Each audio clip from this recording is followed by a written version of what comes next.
One of the greatest challenges that we all face in life is that we often seek out other people's approval. And that affects our happiness, our well-being, it affects us in business, it affects us in personal life, it affects our relationship. Usually, it destroys our business, our personal life, and our relationships. Why do we seek out other people's approval? Because underneath it all, we fear rejection. Hi, I'm Patrick Wanis, celebrity life coach, human behaviour expert and clinical hypnotherapist, PhD. You might have seen me on Fox News, MSNBC, Mike and Juliet Show, ETV, VH1, Montel Williams. I've also been featured on Cosmo magazine, and I'm the human behaviour and relationship expert for American media and Dating on Demand. I've also published certain books and booklets that have been read by over 5 million people in English and Spanish throughout the US and Canada. So today, I'd like to help you to identify your behaviour as it affects your business in terms of seeking other people's approval and teach you how to stop doing that so you can get more out of life. Let's talk about what it really means when we seek other people's approval. How do we apply that in our life? Well, think about your own situation. Maybe you're in business and you have your own business and you're trying to sell a product. And before you approach that person, you have a certain fear, a certain anxiety because you're worried about whether they'll actually like you, whether they'll approve of you. So for that very reason, you might say, you know what, I'm not going to present them with this opportunity. I'm not going to tell them about my products. I'm not going to tell them about my services because they may not like me. Or they may be really harsh in the way they speak to me, or they might be rude to me, or they might just say no. Beneath that, what we're really fearing is that they're going to reject us. Did you notice what I said? We fear that they're going to reject us. This is where we all get lost. You see, if I'm coming to you with a product, a business, an opportunity, even if I'm saying to you, hey, would you like to invest in this opportunity? I'm offering you something. But am I offering you me? No, I'm not.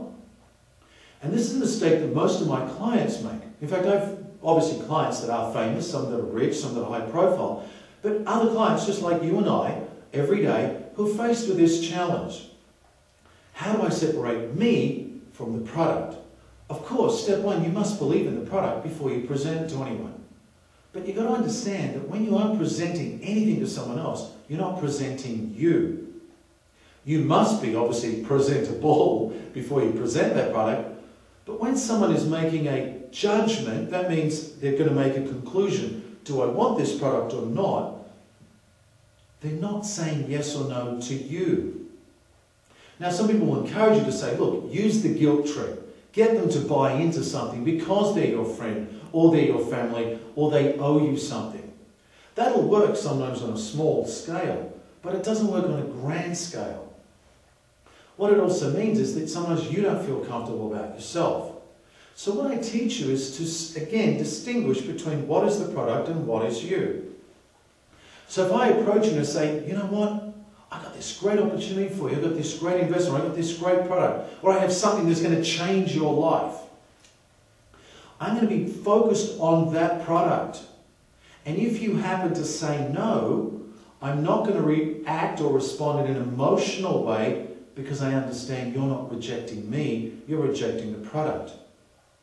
What I also have to understand is that maybe you're not even really rejecting the product, it's just not the right fit for you. And what this means is when you can step back and say, it's not about me, it's about the product. It's about the message. It's about the opportunity. When you do that, you'll feel better, you'll feel more confident, and you'll be willing to approach more and more people because you're now excited about the product, the opportunity, and the message, and you're not thinking, am I dressed well enough? Will they like me? Do they like my hair? Am I skinny enough? Am I too big? Am I too fat? Are my teeth clean?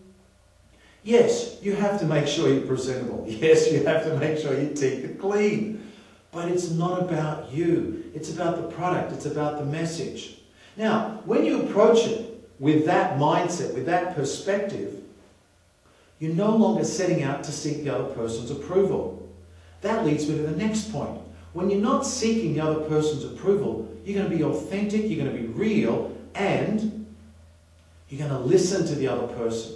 So now when I'm talking, you're going to ask, Well, what is it you really want? What is it you need? Tell me about your world. Tell me about the things that excite you, about your passion, about your inspiration, about your motivation.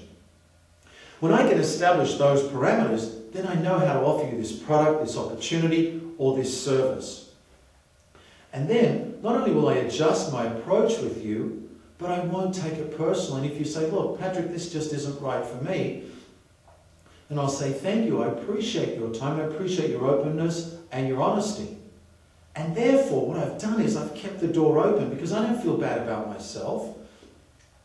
And I'll walk away and think, okay, was there something I could have said differently? Well, I'll do that next time. And I won't beat myself up. I won't shatter my confidence. I won't, whip myself and say how bad I was. I'll learn from that experience. And I've also left the door open to come back again and make another presentation on something different, or maybe even the same thing, if the time is appropriate, if the circumstances change. So I think the key here is to understand and appreciate in all situations. Be aware when you're seeking someone else's approval, because it affects the way you approach them. You'll be nervous, you'll be insecure, you'll be scared, you'll doubt yourself, and you may not even tell the truth because you'll be willing to do whatever it takes to get them to like you and thus buy your product. And let me let you in on another secret. The other person knows when you're not being real.